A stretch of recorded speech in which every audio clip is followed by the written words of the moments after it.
같이 기도하겠습니다.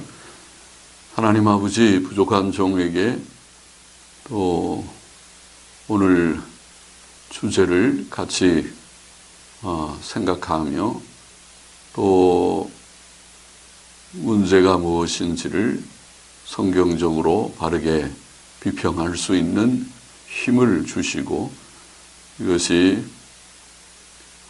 하나님의 나라를 위하여 하나님의 참된 교회를 세우고 지키고 또 잘못된 것을 밝히 드러내고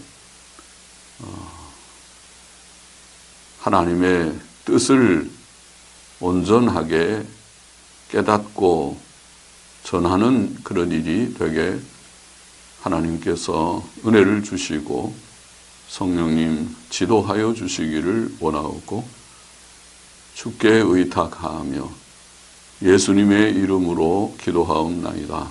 아멘. 자, 오늘 이 시간에는 천주교회에 대해서 좀 비평을 하고자 합니다. 우리 에큐메니칼 운동, 교회 연합 운동의 문제를 지난 시간에 생각하면서 교회 연합 운동, 에큐메니칼 운동의 문제는 결국 신학적 포용주의인데, 그들이 포용하는 것은 첫째는 자유주의 신학이고 둘째는 천주교회다, 그런 얘기를 제가 했고, 자유주의 신학의 포용에 대해서 조금 우리가 중점을 두고 비평했고, 천주교회를 포용하는 문제에 대해서 구체적인 예를 들지 않았는데, 이 시간 조금 언급하고 천주교회를 포용하는 것이 왜 문제인지, 천주교회의 문제가 무엇인지 좀 말씀드리고자 합니다. 오늘날 교회 연합운동은 천주교회에 대해 우호적이고 포용적입니다. 실상 기독교계의 재연합이라는 교회 연합운동의 비전은 천주교회를 포함하지 않고는 수적으로 큰 결함이 있을 것입니다. 천주교 교인 수가 개신교와 헬라 정교의 교인 수보다 훨씬 많기 때문입니다.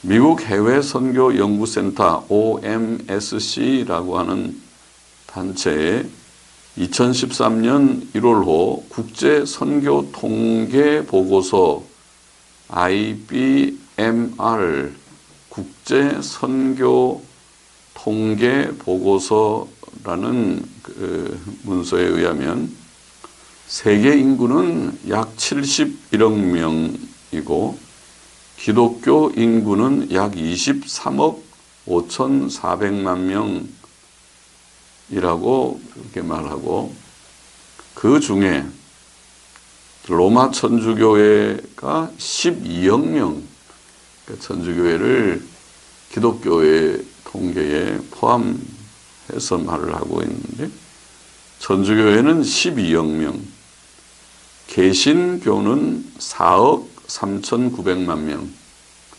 차이가 엄청나죠. 천주교가 12억 명, 개신교는 4억 3,900만 명, 헬라 정교회가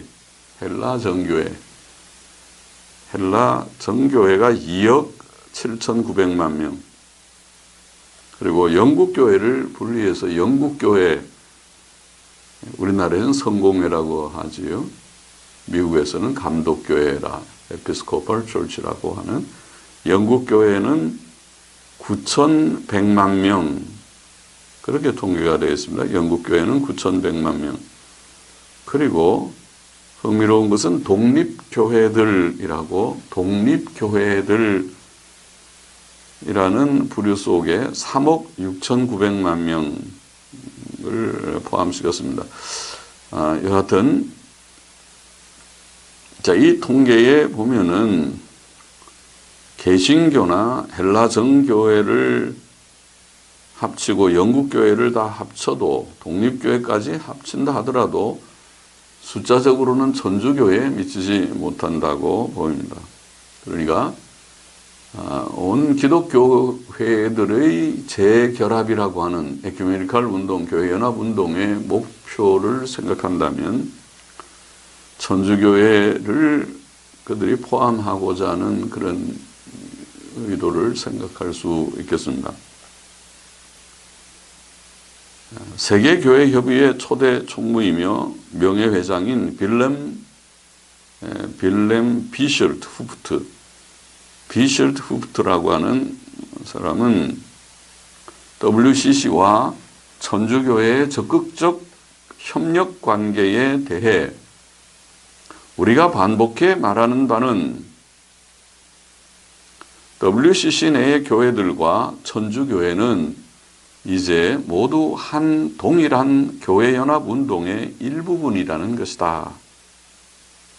그러나 이렇게 말하는 것으로 충분치 않다. 우리는 그것을 증명해야 한다고 말하였습니다. 그러니까 동일한 교회연합운동, 에큐메니컬 운동에 천주교회도 또 WCC도 다 그 속에 들어있다. 그래서 우리가 그것을 증명해야 한다. 그러니까 같이 연합해서 활동해야 된다. 그런 말이죠. WCC의 총무의 초대 총무고 명예회장인 비셜 후프트의 말입니다. WCC의 전 총무인 에밀리오 카스트로라는 분도 말하기를 현재 WCC와 천주교회 간의 관계는 매우 긍정적이며 모든 종류의 우호 관계들이 있다고 하였습니다. 매우 긍정적이다. 천주교회와 WCC의 관계가 아주 좋고 매우 우호적이고 그러하다. 천주교회는 1956년까지 교회연합운동에 대해 부정적이었습니다. 그러나 교황 요한 23세와 바오로 6세의 노력으로 연합운동에 적극적이게 되었습니다. 1962년에 시작된 제2바티칸 회의는 그 특별한 전환점이었습니다. 천주교회는 아직 WCC의 회원이 아니고 회원권을 구하고 있지도 않지만 그 활동에 적극적으로 참여하고 있습니다. 1968년 이후 10명 내지 15명의 천주교 신학자들이 WCC 신앙직제위원회의 정회원으로 참여해 왔습니다.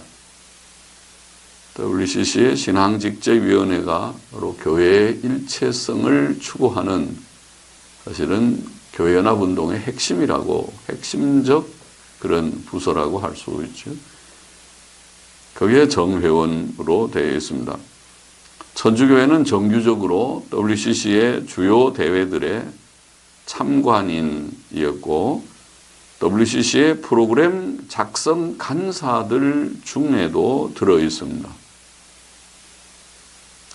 1993년 WCC 신앙직제위원회 세계대회의 120명 회원 중에서 26명은 천주교인이었습니다.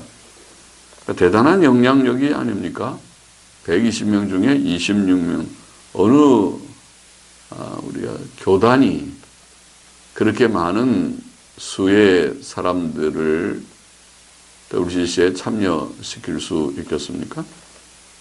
천주교회는 회원은 아니면서도 이런 연관 속에서 많은 영향력을 주고 있는 것입니다. 1997년 8월 미국 복음주의 루터교회 ELCA 교단이라는 교단이죠. 교회 수도 꽤 많은 2015년 통계를 보니까 1,549개 교회라고 되어 있는데 큰 교단이죠. 미국의 제일 큰 루터 교회입니다. 몇 개의 교회들이 통합한 그런 교회이죠. 미국 복음주의 루터 교회 ELCA 교회는 수세기 동안에 천주 교도들과의 분열의 싸움이 끝났고, 참 루터가 천주교를 정죄하고 분열되었는데, 이제 그 천주교와의 분열의 싸움이 끝났고 과거의 정죄들이 더 이상 적용되지 않는다고 선언했습니다. 놀라운 것이죠. 루터교회와 천주교회가 화해하듯이 그런 선언을 한 것은, 물론 ELCA 교단은 자유주의 교단입니다만, 그 교회의 에큐메니칼 담당자 프랭크 센 목사는 우리는 16세기에 분리되어 나간 자들이며 우리는 다시 함께 돌아가야 할 자들이다 라고 말했습니다. 그것도 놀라운 말이죠. 루터가 보면 어떻게 생각할지. 제 생각엔 아마 기절 초풍할 것인데, 16세기에 분리되어 나간 자들이 바로 우리고 이제 모교회로 돌아가야 할 자들이다, 그렇게 말을 하고 있습니다. 1998년 1월 우리나라의 성공회 대성당에서 열린 기독교 일치주간 연합예배에 개신교회, 성공회, 천주교회, 정교회 등이 참여하였습니다. 우리나라도 세계적인 그런 추세라고 할지 경향과 다르지 않게 우리나라 안에도 이런 천주교와 개신교 그리고 정교회, 헬라 정교회죠, 이런 성공회, 이런 교회들의 연합, 그런 운동이라고 할지 연합의 움직임이 없지 않습니다. 1999년 현재 천주교회는 56개국 교회 협의회들의 정회원이라고 합니다. 지금은 더 늘었는지 모르겠습니다.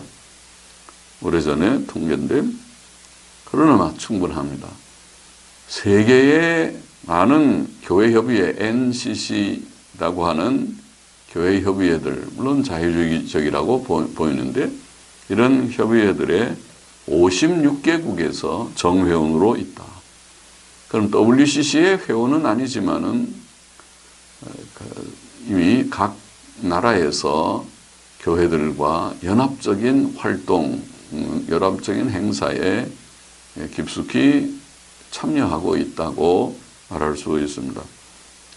1999년 5월 12일 영국교회 천주교회 국제위원회는 이런 말을 했습니다. 로마 주교는 교회의 세계적 수위권의 표현으로서, 수위권, 우두머리라는 말이죠. 교회의 로마 주교가 교황이죠. 로마 주교는 교회의 세계적 수위권의 표현으로서 진리를 분별하고 밝히는 특별한 사목 활동을 한다. 로마 교황의 역할을 그렇게 아주 높이듯이 그렇게 명시를 했습니다. 교회연합운동, 에큐메니칼 운동에서는 모종의 교황 제도를 받아들이려는 경향이 처음부터 있었습니다. 미국의 교회협의회와 천주교 주교 대회는 매년 문안과 사절단을 교환합니다. 그런 협력의 한 상징으로 교회협의회 회장이며 미국의 전 유엔 대사 앤드류 영이라는 사람은 1999년 9월 오하이오주 클리블랜드의 한 천주교 성당에서 그의 취임식을 거행할 것이라고 보도되었습니다. 했겠죠. 그래서 NCC의 회장이 취임식을 천주교 성당에서 한다.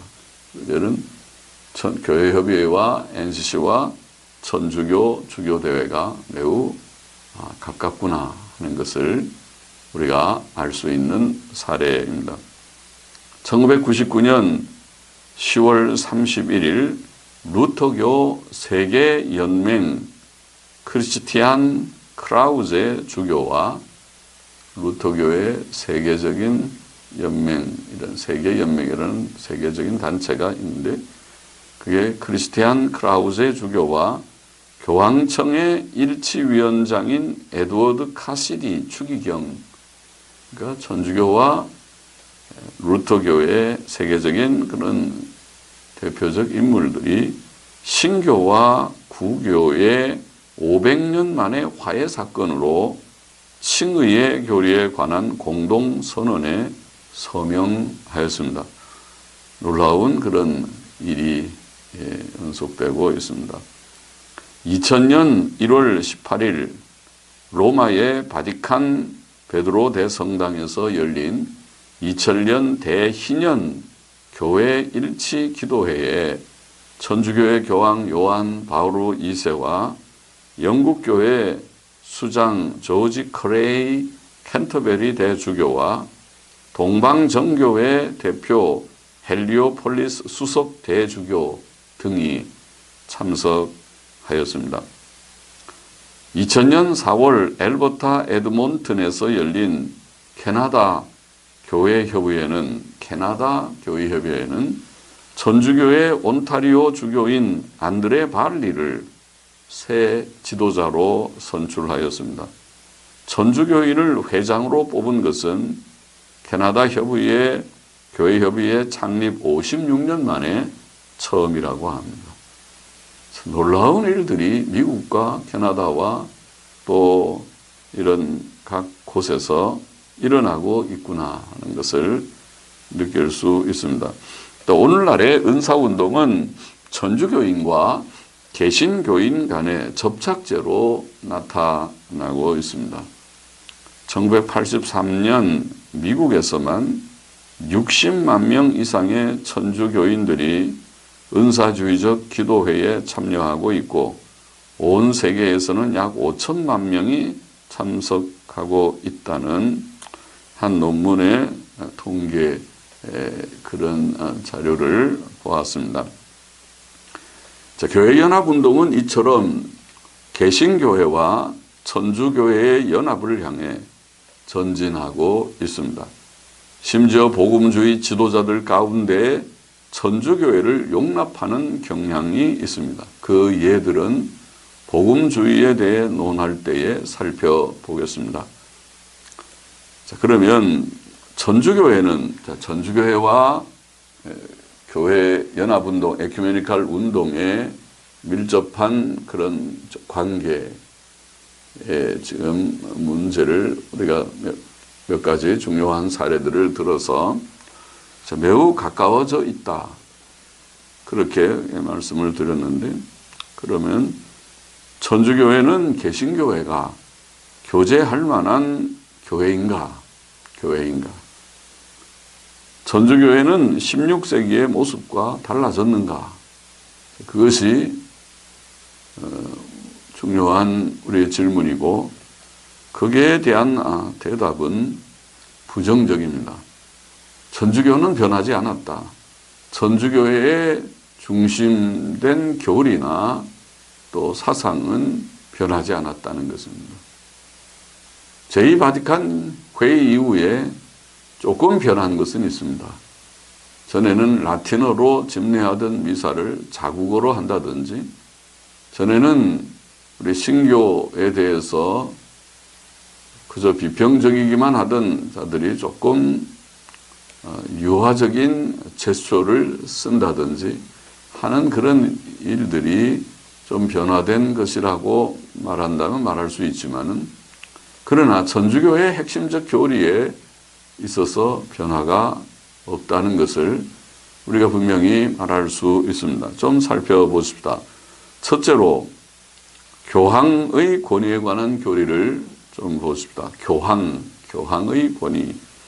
천주교회는 교회와 전통의 권위를 성경의 권위와 동등히 여기며 로마 교회의 우위성과 교황의 사도 베드로 계승성을 주장하며, 로마 교회가 모든 교회보다 우위하에 있고 또 교황은 사도 베드로를 계승하는 특별한 권위를 가지고 있다는 그 주장이죠. 심지어 1870년 바티칸 회의는 저희 제1바티칸 회의라고 말하죠. 바티칸 회의는 로마 교황이 그 직분에 따라 믿음과 윤리에 관한 교리를 정의할 때 그는 무오하다고 선언했습니다. 소위 교황 무오서를 선언한 것이죠.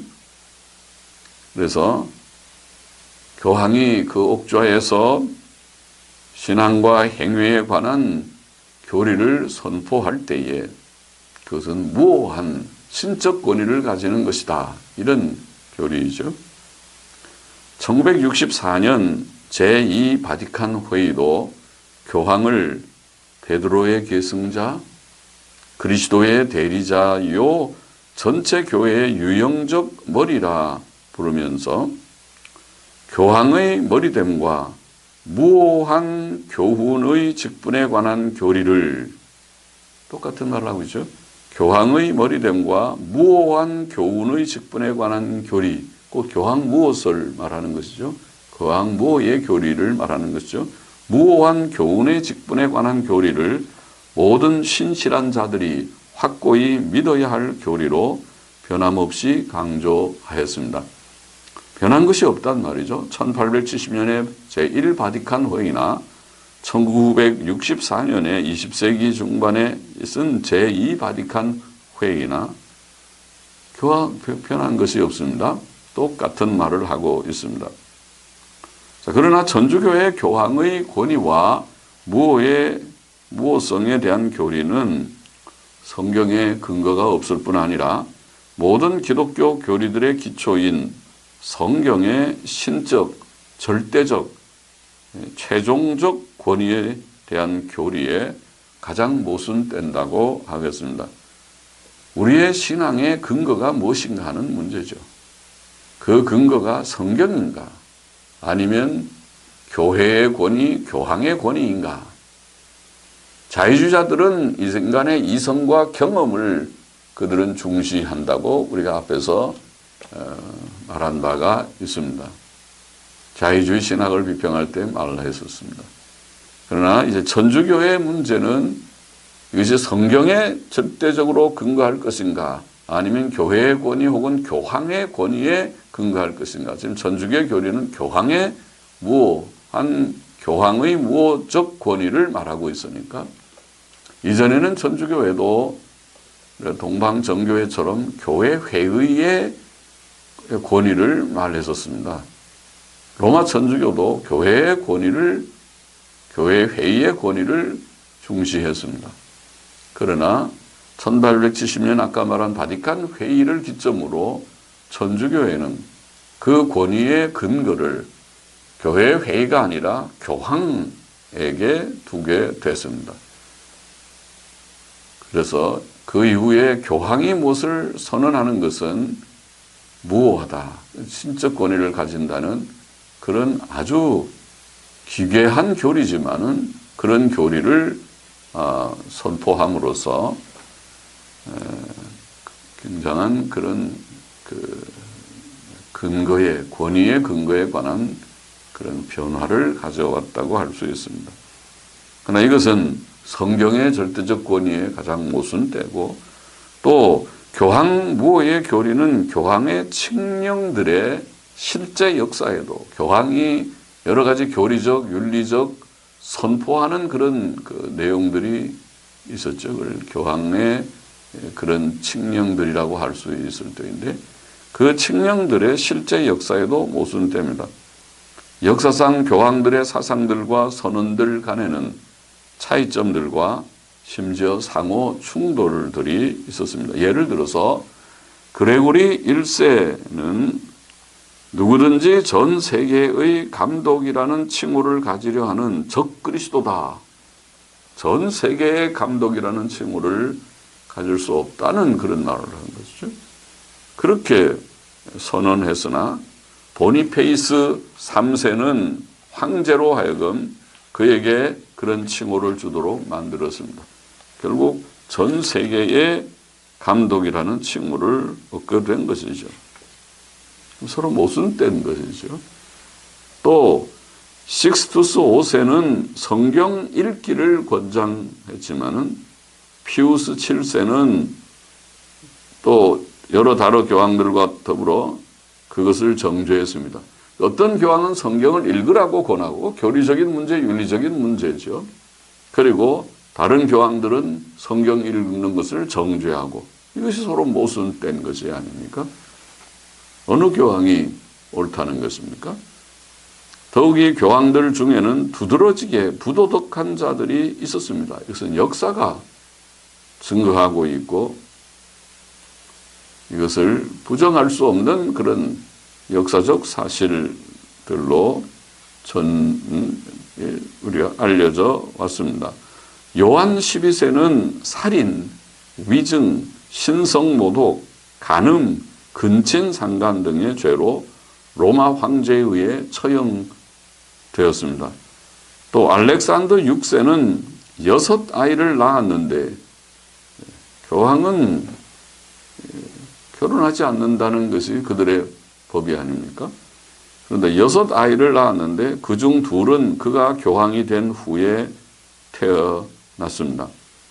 또한 교황들이 상당한 정치 권력을 가지는 것도 주님의 모습과 다르다고 하겠습니다. 주께서는 내 나라는 이 세상에 속한 것이 아니라고 말씀하셨죠.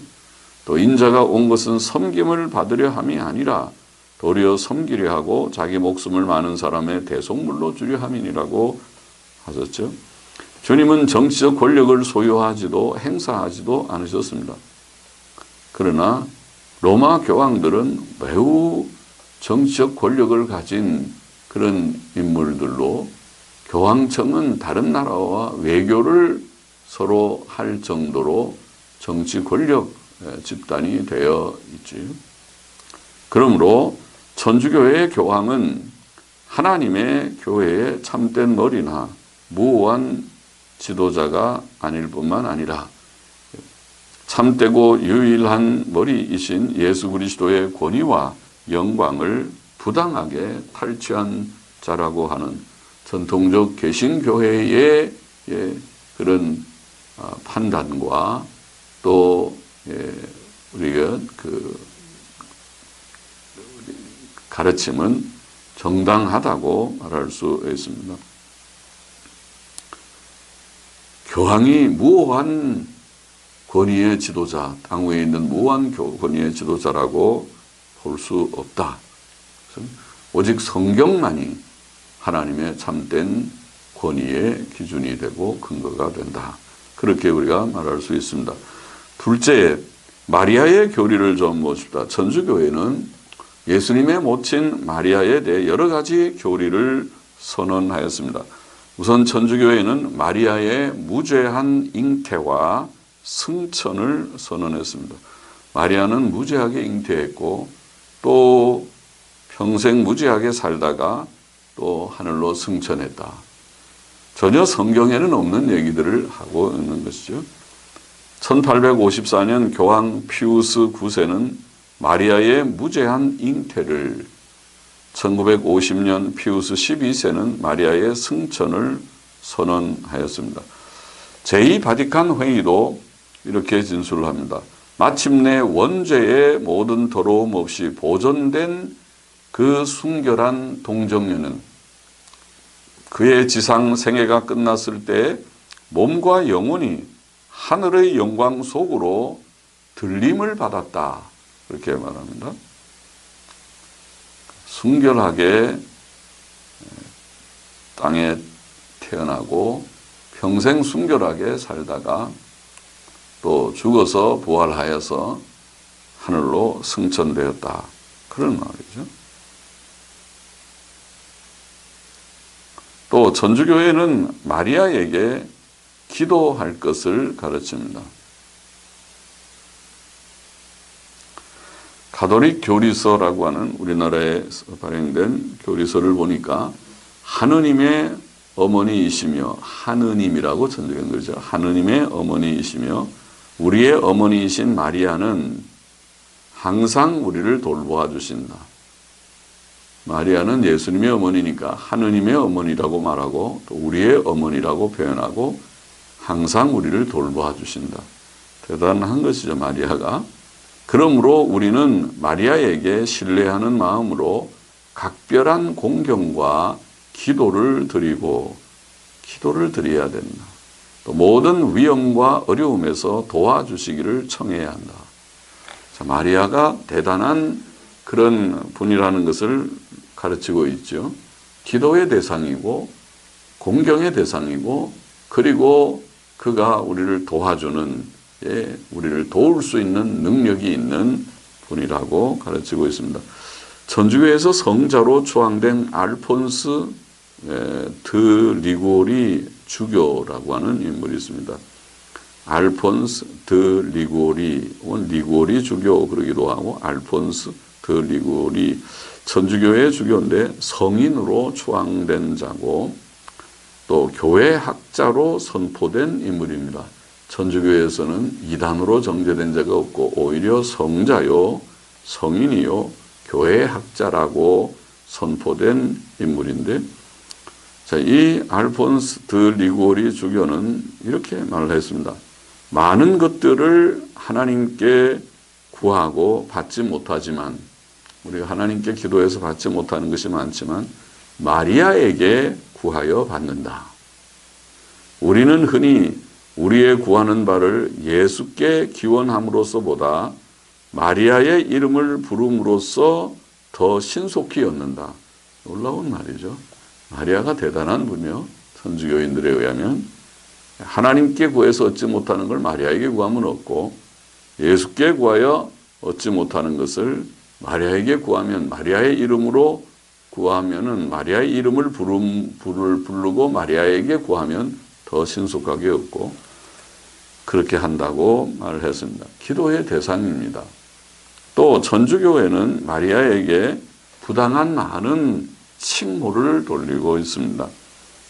제2바티칸 회의의 문서를 보면은 마리아는 그의 지상 생애가 끝났을 때 몸과 영혼이 하늘의 영광 속으로 들림을 받았고, 그래서 죽고 부활해서 올라갔다는 말인지 부활하지 않고 그냥 생이 마칠 때 승천했다는 말인지 저희가 분명하지 않는데, 여하튼 마리아의 승천을 이렇게 말하고 있는데 몸과 영혼이 하늘의 영광 속으로 들림을 받았고 주님에 의해 만물 위의 여왕으로 존귀케 되었다고 선언하였습니다. 만물 위의 여왕이라, 놀라운 그런 칭호죠. 마리아가 평범한 한 성도가 아니고 만물의 여왕이라. 만물의 왕은 예수님인데 만물의 여왕이 마리아다.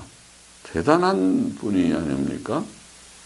가톨릭 교리서, 우리나라에서 나온 가톨릭 교리서를 보니까 마리아는 하늘에 오르시어, 마리아의 승천을 말하고 천상과 지상의 모후가 되셨다. 땅 하늘 위에서도 어머니고 땅 위에서도 어머니다. 대단한 분이죠. 그러나 우리는 그렇게 생각하지 않습니다. 그러니까 천주교인들의 마리아관과 우리의 생각이 너무 다르죠. 천주교회는 마리아를 거의 신적인 존재로 만들었습니다. 천상의 어머니, 지상의 어머니가 평범한 인간일 수 있겠습니까?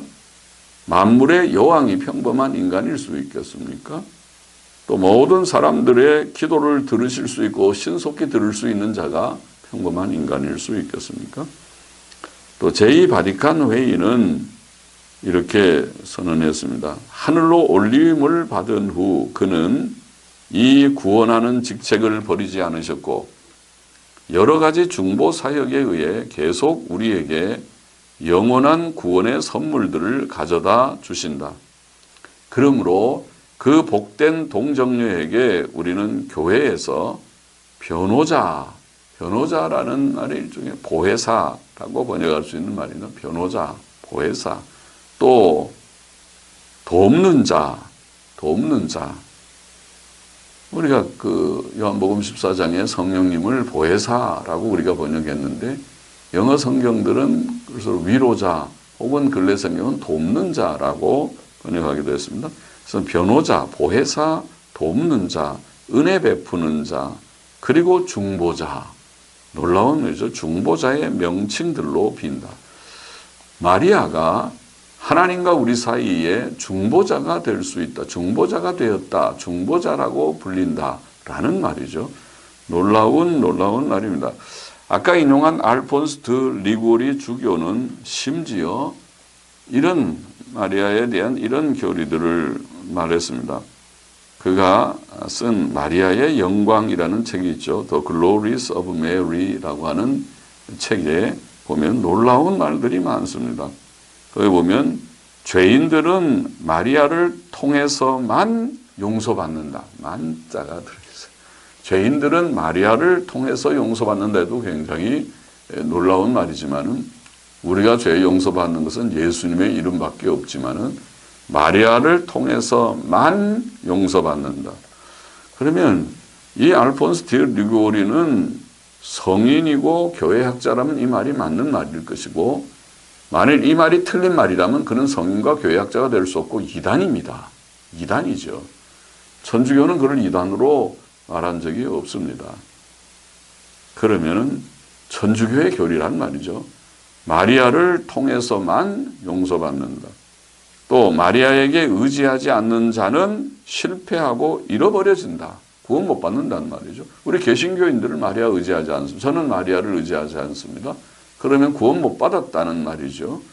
놀라운 말이죠. 그러면 이 말이 틀렸든지 또 우리가 틀렸든지 하겠죠. 저는 성경 말씀에 의거해서 우리가 믿는 바가 옳다고 믿습니다. 그러면 이 말은 틀린 말이라는 말이죠. 이건 이단입니다. 이단적인 말입니다. 알폰스 드 리고리의 말은. 또 마리아는 하늘의 문이라고 불린다. 놀랍죠. 우리의 구원의 문은 예수님밖에 없는데 마리아를 하늘의 문이라고 불린다. 왜냐하면 아무도 그를 통하지 않고는 저 복된 나라에 들어갈 수 없기 때문이다. 모두가 마리아를 통해서만 들어간다. 놀라운 말이죠. 이것이 맞다면은 개신교는 정말 구원도 못 받는 교회가 되고, 그러나 이것이 틀린 말이라면 천주교는 이단입니다. 이런 이단자를 성자로 세운 교회는 그것은 이단입니다. 구원의 길은 또 거기에 보면 구원의 길은 마리아를 통하지 않고는 아무에게도 열려져 있지 않다. 놀라운 말이죠. 마리아를 통하지 않으면 아무에게도 구원의 길이 열려 있지 않다. 또 하늘과 땅의 모든 능력이 그에게 주어졌으므로, 그 예수님께서 하신 말씀과 같죠. 하늘과 땅의 모든 권세를 내게 주셨으니, 마태복음 28장 끝에 하신 말씀과 같이 하늘과 땅의 모든 능력이 그에게, 그는 마리아죠, 마리아에게 주어졌으므로 마리아의 명령에 모두가 순종한다. 심지어 하나님도 순종하신다. 이 아주 망령된 말이죠. 하나님도 마리아의 말 앞에 순종한답니다. 이거는 하나님 종교가 아니라 마리아 종교죠. 하나님을 섬기는 것이 아니라 마리아를 섬기는 것이죠. 이쯤 되면 이와 같이 하나님은 온 교회를 마리아의 통치 아래 두셨다. 전 리고리의 마리아의 영광이라는 책에 나오는 그런 한 구절입니다. 또 그는, 계속 말하기를, 그는, 마리아는 우리의 구원, 우리의 생명, 우리의 소망, 우리의 모사, 우리의 피난처, 우리의 도움. 마치 시편, 우리가 18편이나 이런 시편의 말씀 읽는 것과 같죠. 하나님을 우리의 구원, 우리의 피난처, 우리의 도움이라고 말하는 것과 같이 마리아를 그렇게 말하고 있습니다. 이것은 대단히 큰 문제입니다. 자, 그러나 우리는 성경이 밝히 가르치는 대로 삼위일체 하나님께만 경배하고 기도해야 하며, 그 어떤 피조물에게도 신적 경배와 기도를 올려서는 안 됩니다. 우리는 베드로에게, 바울에게 기도하지 않습니다.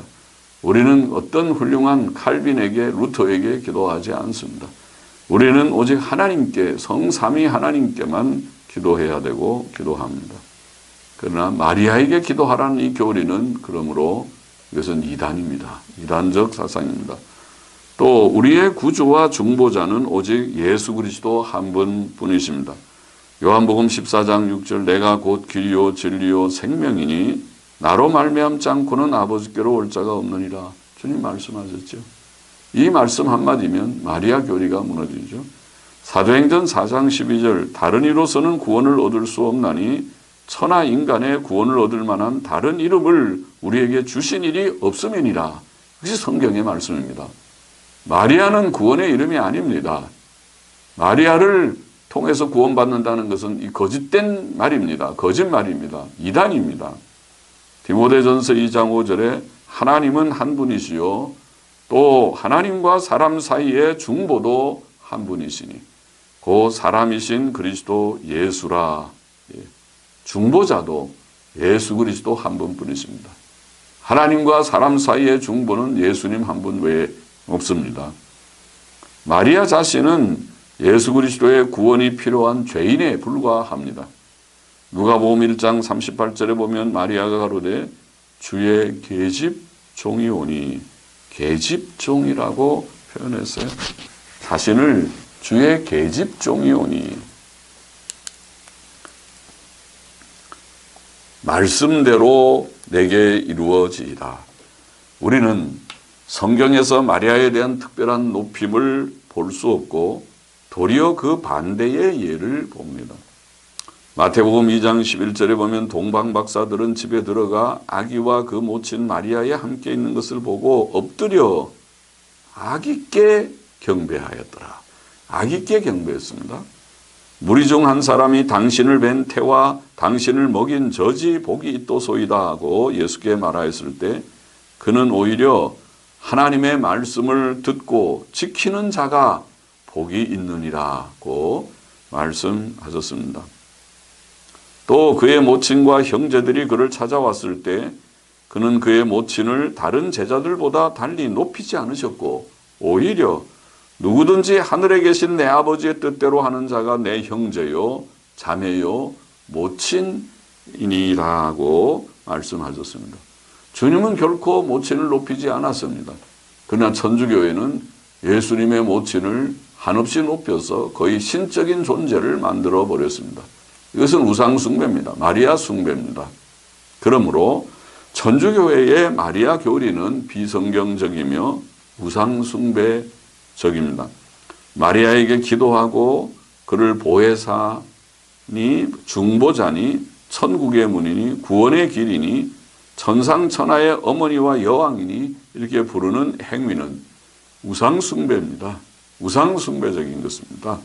찰스 하치는 천주교회가 이론적으로는 마리아를 하나님처럼 섬기지 않는다고 주장하지만 실제로 피조물에게 전지와 전능의 신적 속성들 및 기도 응답의 신적 사역을 돌리기 때문에 우상 숭배적이라고 바르게 지적하였습니다. 그렇죠?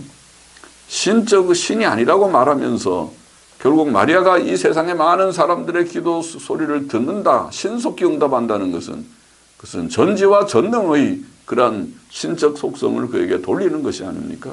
마리아가 신이 아니라면 할 수 없는 일을 지금 말하고 있는 것이 아닙니까? 또 셋째로 천주교회는 칭의 교리에 대해서 우리와 다릅니다. 칭의의 교리, 의롭다 하심의 교리, 이것이 복음의 핵심이 아닙니까? 천주교회는 예수 그리스도를 믿음으로만 의롭다 하심을 받는다는 복음 진리를 공식적으로 부정했습니다. 1563년 트렌트 회의라고 하는 종교개혁 직후에 일어난 반동 종교개혁 운동이라고 하는 그 회의죠. 트렌트 회의는 선언하기를 누구든지 사람이 공식적으로 의롭다 하심을 받는 것이 그리스도의 의로 말미암는다고 말하면 그는 저주를 받을지어다. 우리가 의롭다함 받는 것은 예수님의 의 때문이다. 예수님께서 십자가에서 이루신 그 의 때문에 율법의 마침이 되신 그 의 때문에 우리가 의롭다함을 받는다고 말하는데 그렇게 말하면 저주를 받을지어다. 이게 종교개혁자들, 루터의 사상, 종교개혁자들의 사상을 정죄하는 그런 선언이죠. 또 트렌트 회의는 누구든지 사람이 그리스도의 의의 전가에 의해서만 의롭다 하심을 받는다고 말하면 혹은 심지어 우리의 의롭다 하심을 받는 은혜는 오직 하나님의 호의뿐이라고 말하면 그는 저주를 받을지어다. 우리가 예수님 믿고 구원받으면 행위가 수반된다는 것은 가르치는 바이지만은 그러나 우리의 의는 이것뿐 예수의 피밖에 없습니다. 예수님께서 이루신 그 의가 우리의 의가 되는 것을 그것이 믿음으로 의롭다움을 받는다는 이신칭의의 교리가 복음의 핵심이라는 것은 로마서와 갈라디아서에서 밝게 증거된다고 모든 개신교회들이 믿는 바입니다.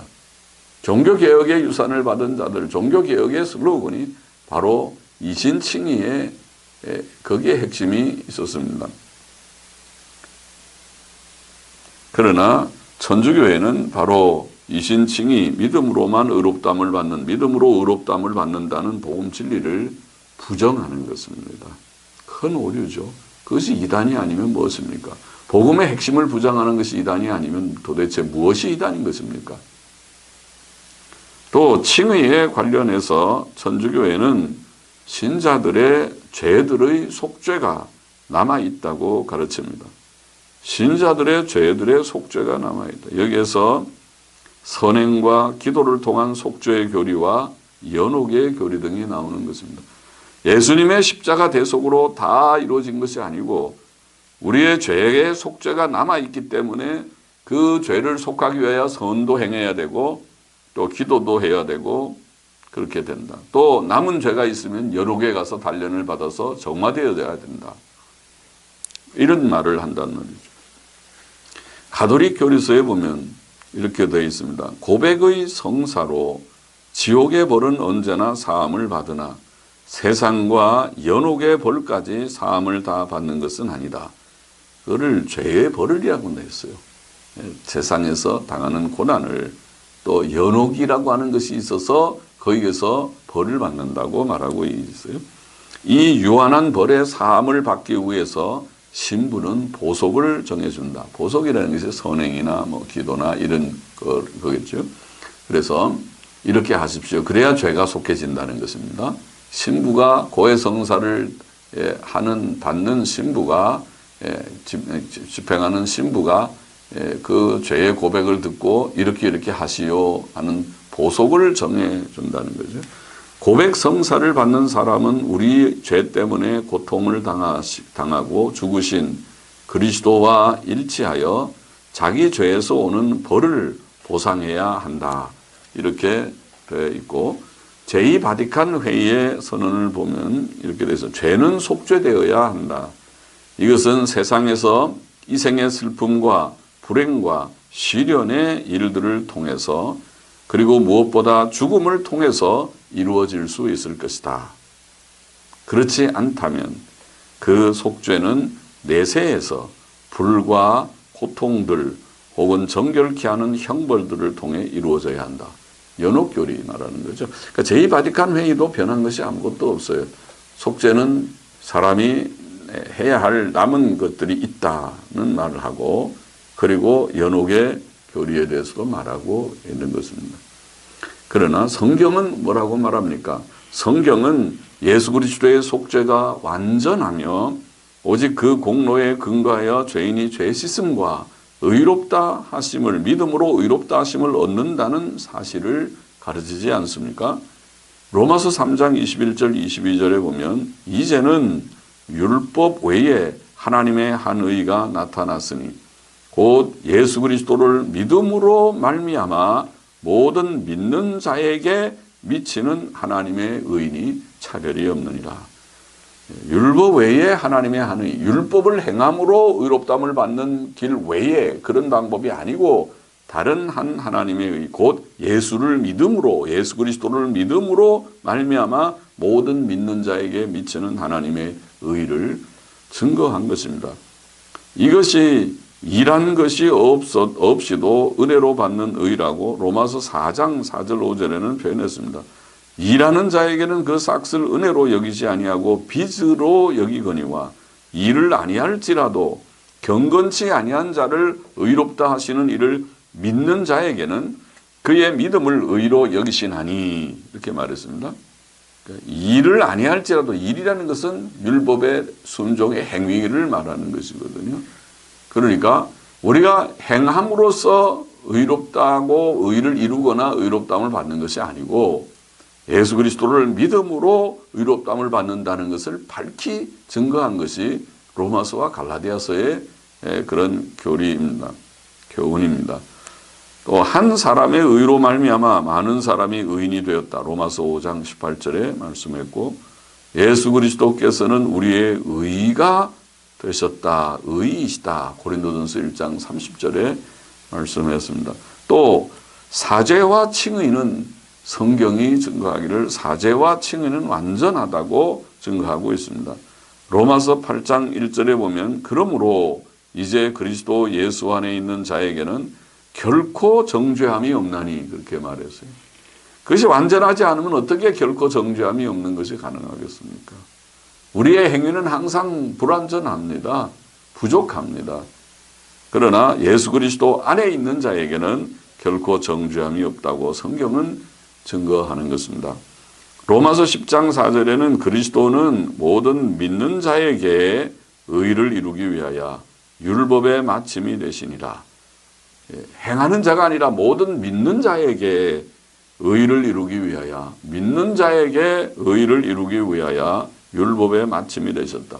그리스도께서는 율법을 다 완성하시고 믿는 자에게 값없이 이 의를 주시는 자이시다. 그것을 증거해서 히브리서의 두 구절을 보십시다. 히브리서 10장 10절에 보면 이 뜻을 조차 예수 그리스도의 몸을 단번에 들이심으로 말미암아 우리가 거룩함을 얻었노라. 예수 그리스도의 몸을 들이시는 이 속죄 사역으로 말미암아 우리가 거룩함을 얻었다. 이게 완료 분사를 사용했습니다. 그래서 거룩함을 얻었노라.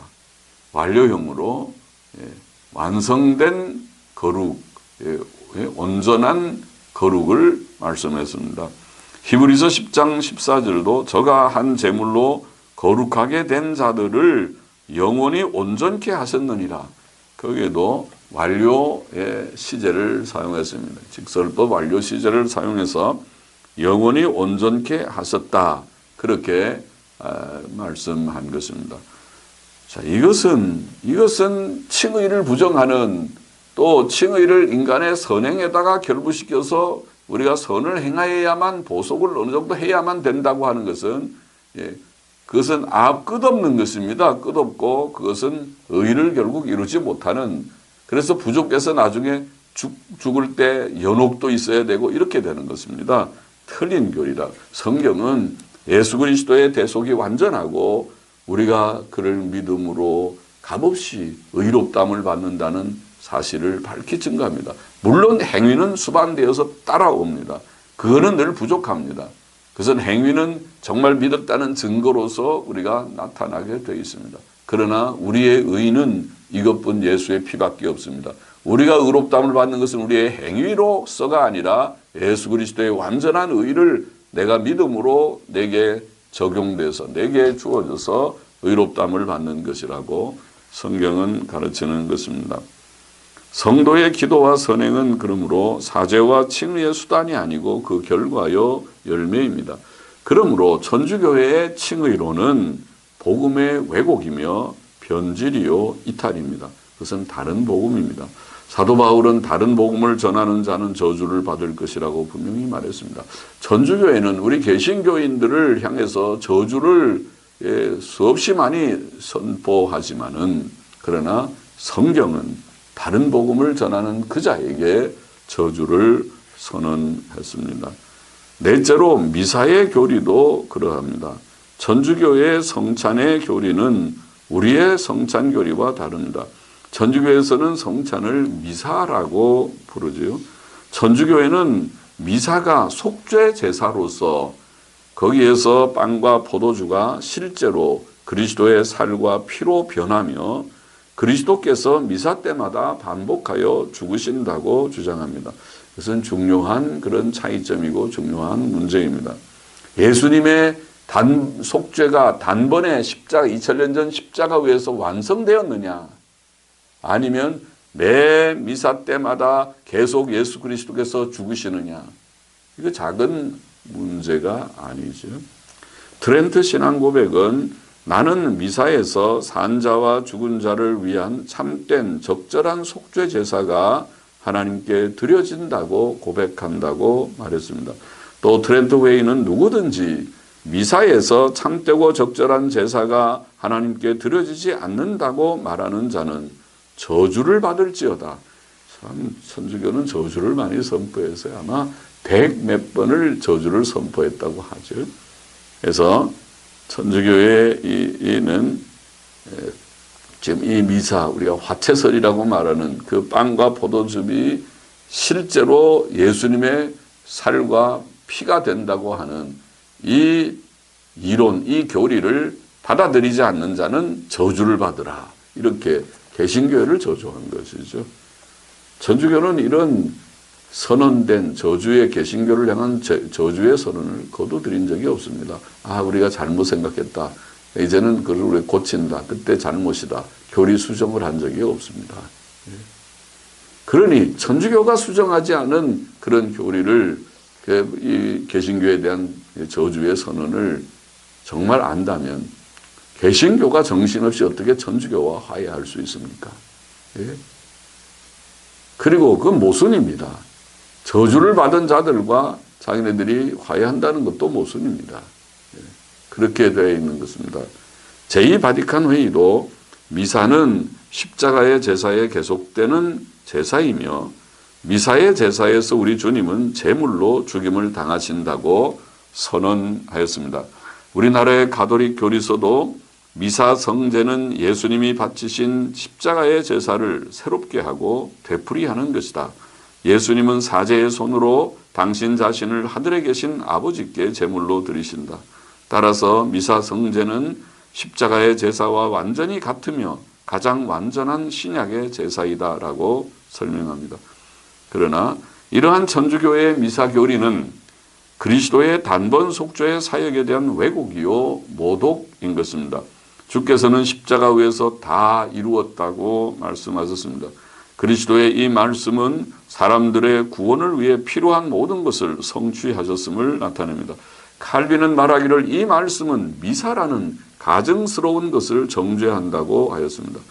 히브리서는 주 예수 그리스도께서 십자가에 죽으심으로 단번에 완전한 속죄를 이루셨음을 강조했습니다. 그래서 단번에는 말이 여러 번 나오죠. 히브리서 7장 27절에 보면 저가 단번에 자기를 들여 이루셨음이니라. 그러므로 우리의 죄를 위해 더 이상 속죄의 제사가 필요치 않다. 히브리서 10장 18절에 보면 이것을 사하셨은즉 다시 죄를 위하여 제사 드릴 것이 없느니라. 속죄 제사는 반복되지 않습니다. 미사 때마다 제사가 드려지는 것이 아닙니다. 예수님의 십자가 사역은 단번에 완성된 그런 은혜로운 사건입니다. 이상 네 가지의 비성경적 이단적 오류들을 볼 때 교황에 대한 교리, 또 마리아에 대한 교리, 미사에 대한 교리, 그리고 칭의에 대한 교리, 이 네 가지의 교리들의 이단적 오류들을 볼 때 우리는 천주교회가 참교회가 아니며 신약교회 2000년 역사상 대표적인 가장 강력한 또 지금도 세계적으로 매우 활동적인 이단이라고 말하지 않을 수 없는 것입니다. 어떤 이들은 천주교를 이단이라고 말하면 우리가 그럼 이단에서 나왔냐 그런데 그렇죠. 우리가 이단이니까 나왔죠. 이단이 아닌데 나왔으면 분파입니다. 그 자체가 죄입니다. 종교개혁이 죄악된 분파 운동입니까?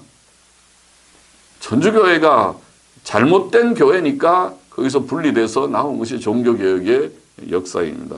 그러므로 16세기 종교개혁자들은 천주교회를 적그리스도적이며 우상숭배적인 단체라고 말했습니다. 그건 이단 이상이라는 말이죠. 적그리스도는 이단의 괴수가 아닙니까? 천주교회는 적그리스도적이며 우상숭배적인 단체라고 말했습니다. 루터는 교황제도를 마귀적이라고 하였습니다. 칼빈도 천주교인들을 그리스도의 치명적 대적자로 간주했고 천주교회는 이스라엘의 여로보암 왕 때보다 더 불순한 교리와 더 큰 우상 숭배를 가지고 있고 다니엘과 바울이 예언했던 바로 그 적그리스도이며 교황의 복음을 바울 복음의 무서운 변질로 간주하였던 것입니다. 그의 기독교 강요의 책에 보면 분명하게 그렇게 증거했습니다. 천주교의 기본 교리들은 지금까지 변하지 않았고 그것은 분명히 비성경적이며 반기독교적입니다. 그렇기 때문에 천주교회에 대한 종교개혁자들의 태도는 오늘날도 여전히 정당하고 유효해야 합니다. 그러므로 에큐메니칼 운동, 지금 이게 에큐메니칼 운동의 연장선에서 우리가 지금 이 천주교의 문제를 다루어 본 것입니다. 에큐메니칼 운동, 교회연합운동의 천주교회에 대한 우호적 관계와 포용적 태도는 지금 천주교회가 WCC 속에 깊숙이 관여하고 있고 지금 한 에큐메니칼 운동의 그런 요소로서 서로 연합하고 또 협력해야 된다고 가까워지는 이 현재의 그런 추세들을 우리가 두고 지금 말할 때 이것은 종교개혁의 귀한 유산을 저버리는 것이요. 분명히 성경적 교제의 원리에 위반되는 것입니다. 성경은 교리적 오류를 분명히 배격하라고 말합니다. 우리는 천주교회와의 교제를 끊어야 합니다. 그런 점에서 한국의 에큐메니칼 운동을 주도하는 예장 통합 측과 기장 측, 기감 측은 경각해야 됩니다. 이것이 어떤 오류인지 WCC를 지지하고 WCC를 찬동하면서 나아가는 것이 어떤 심각한 문제인지를 알아야 됩니다. 이단을 포용하는 것은 죄악이라는 것을 알아야 됩니다. 천주교회의 문제를 이만큼 우리가 살펴봤습니다. 천주교회는 결코 우리가 교제할 수 있는 대상이 아니고 용납할 수 있는 그러한 교회가 아니다. 개신교회에 가야 할 길과 천주교의 길은 분명히 다르다 하는 것을 인식하고 또 거기에 맞게 에큐메니칼 운동의 문제를 분명히 인식하는 모두들이 되어야 할 것입니다. 기도하십시다. 하나님 아버지 감사합니다. 오늘 이 시간에 에큐메니칼 운동의 천주교회 포용의 문제에 관련해서 천주교회를 우리가 좀 살펴보고 그 교리가 핵심적인 교리인 교황의 교리, 마리아의 교리, 칭의의 교리, 미사의 교리가 여전히 변함이 없는 것을 우리가 살펴보고 우리는 그것이 성경적으로 옳지 않다고 성경적으로 이단이라고 생각합니다. 아버지 이런 깨달음을 주셨사오니 또 이런 깨달음을 함께 강의를 나눈 듣고 또 생각한 모든 이들에게 주셔서 분별력을 가지고 바른 길 가는 우리 모두가 되게 하여 주옵소서.